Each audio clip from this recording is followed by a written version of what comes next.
BP tutor में एक बार फिर से आपका हार्दिक अभिनंदन है।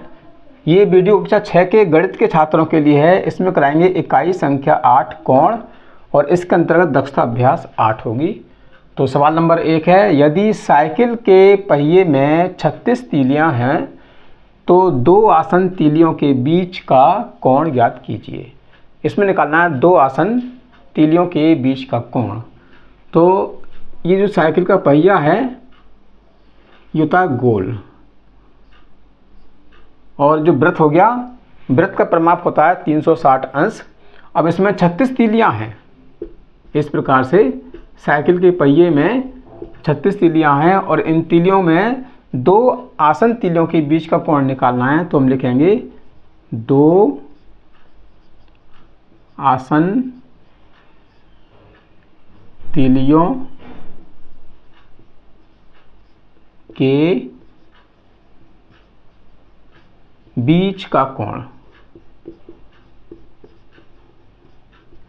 अब तीलियां हैं 36 और जो वृत्त है ये होता है 360 अंश का। तो लिखेंगे 360 बटे 36 और 36 से भाग करना है। 36 ही कम 36 और शून्य आएगा तो ये आ गया 10 अंश। तो दो आसन तीलियों के बीच का कोण हो गया 10 अंश का। अब करते हैं सवाल नंबर 2। कोण 60 अंश, 120 अंश, 240 अंश और 300 अंश संपूर्ण कोण के कौन से भाग हैं? संपूर्ण कोण होता है 360 अंश का। तो लिखेंगे 60 अंश संपूर्ण कोण का भाग। तो ये 60 अंश है और इसको निकालना है संपूर्ण कोण का कौन सा भाग है। तो 1/360 करना है क्योंकि ये संपूर्ण कोण 360 अंश का होता है। तो शून्य से शून्य कट आएगा, 6 से भाग करेंगे, 6 कम 6, 6 जंग 36, 1 ही कम 1, तो ये हो गया 1/6 भाग।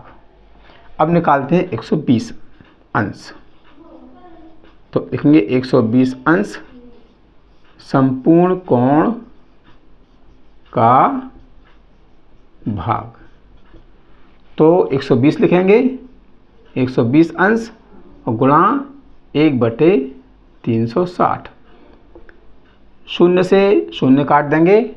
अब हमें 12 और 36 का करना है सरलतम रूप। तो 12 कम 12 और 12 तियां 36, 1 ही कम 1/3 भाग।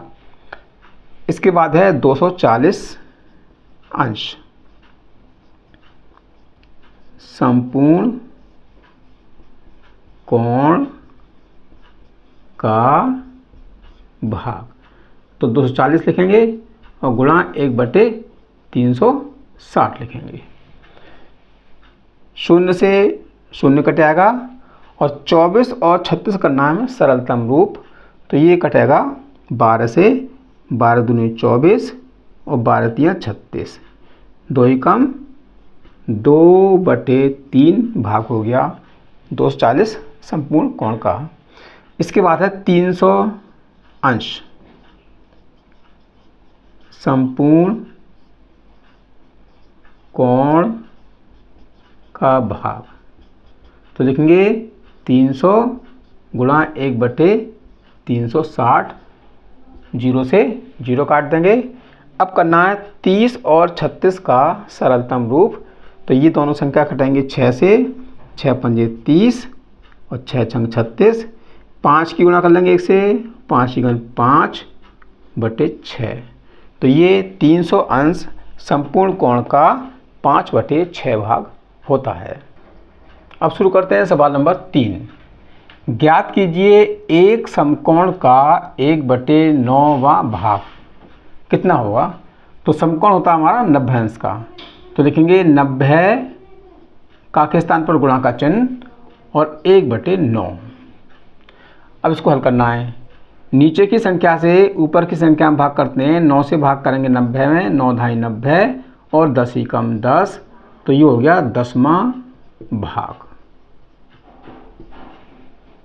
अब चलते हैं सवाल नंबर 2 की तरफ। एक समकोण का 30% कितना होगा? तो जैसा कि आप जानते हैं समकोण होता है 90 अंश का, तो लिखेंगे 90 अंश का 30%। तो 90 और का के स्थान पर आता है गुणा का चिन्ह, और ये 30 लिखेंगे, और ये हमारा चिन्ह है प्रतिशत का, तो बटे में 100 लिखेंगे।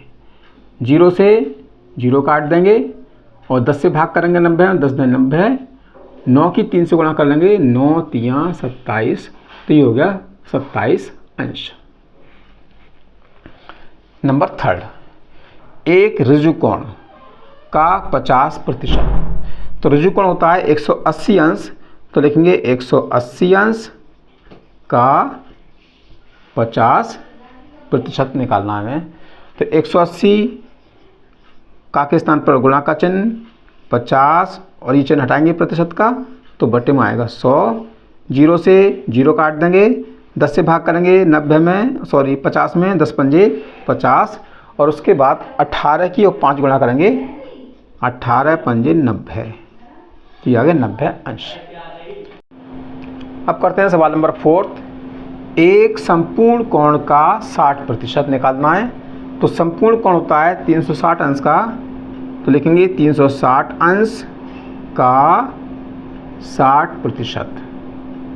तो 360 और का के स्थान पर गुणा का चिन्ह 60 लिखेंगे और बटे में आएगा 100, क्योंकि ये हमें चिन्ह हटाना है प्रतिशत का, इसलिए 100 आएगा। तो इसमें करना है 0 से 0 काट देंगे और 10 से भाग करेंगे 60 में, 10 छंग 60, और 36 की और 6 की गुणा कर लेंगे, 6 छंग 36, हासिल 3, और 6 3 18 और 3 21, तो ये हो गया 216 अंश। अब करते हैं सवाल नंबर 4। व्यायाम करते समय जब एक छात्र को निर्देशित किया जाता है पीछे मुड़, तो वह कितने अंश घूम जाता है? पीछे मुड़ने पर, अब देखते हैं पीछे मुड़ने पर वह कितने अंश घूमेगा। तो मान लीजिए यहाँ कोई छात्र खड़ा हुआ है और इससे कहा जाए कि पीछे मुड़, तो ये इधर की ओर मुँह कर लेगा, तो ये इधर मुँह करेगा, तो ये होगा 180 अंश। तो पीछे मुड़ने पर 180 अंश घूम जाता है, ये इसका उत्तर हो गया। अब निकालते हैं सेकंड नंबर। दाएं मुड़ तो वह कितने अंश घूम जाता है? अब मान लीजिए कोई व्यक्ति या ये छात्र जो है यहाँ खड़ा हुआ है, इसको कहेंगे दाएं मुड़। जब दाएं मुड़ कहेंगे तो ये ऊपर की यानी इधर को मुड़ेगा, तो ये हो गया हमारा 90 अंश, बिल्कुल सीधा मुड़ेगा 90 अंश यानी समकोण। तो लिखेंगे दाएं मुड़ने पर 90 अंश घूम जाता है, इसका उत्तर हो गया। अब करते हैं सवाल नंबर 5।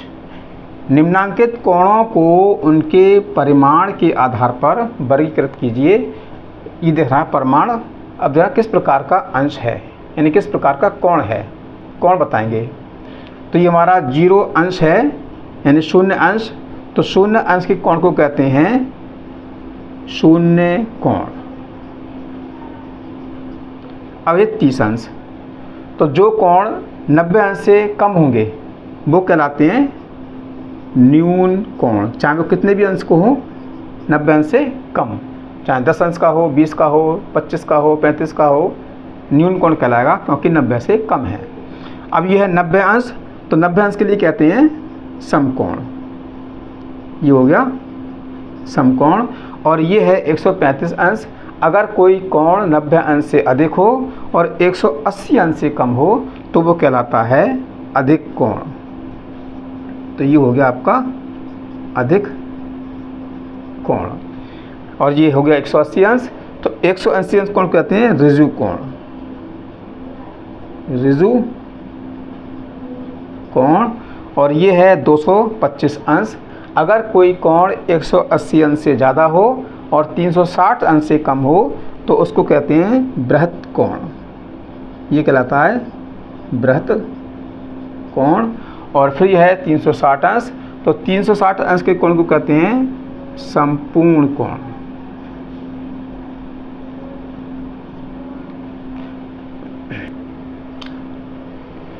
सवाल नंबर 6 है, निम्नांकित का उत्तर लिखिए। तो ये भरना है मैं खाली स्थान। न्यून कोण का कोटि पूरक कोण होता है।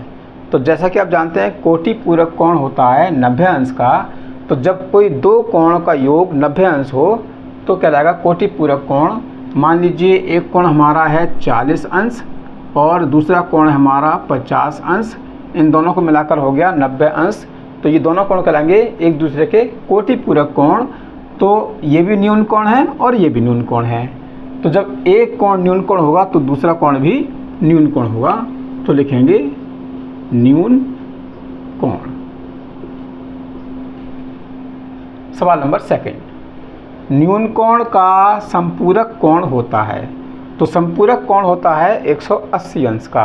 अब मान लीजिए ऐसे दो कोण जिनका योग 180 अंश हो तो कहलाएंगे संपूरक कोण। जैसे एक अंश हुआ हमारा 50 का और ये अंश का चिन्ह लगा लेते हैं, और दूसरा कोण हो गया 130 का, क्योंकि दोनों का योग 180 अंश होना चाहिए। तो न्यून कोण का संपूरक, ये हमारा न्यून कोण है और ये अधिक कोण है। तो यहाँ लिखेंगे अधिक कोण। सवाल नंबर 3, एक समकोण का संपूरक कोण होता है। तो जैसा कि बताया था कि संपूरक कोण होते हैं जब दो कोण का योग 180 अंश हो। तो उसमें एक कोण समकोण है, यानी एक 90 अंश का है, तो दूसरा कोण भी 90 अंश का होगा, तभी दोनों को मिलाकर 180 अंश का होगा। तो जब एक कोण समकोण है तो दूसरा कोण भी 90 का मतलब समकोण होगा। अब सवाल नंबर 4, अधिक कोण का संपूरक कोण होता है।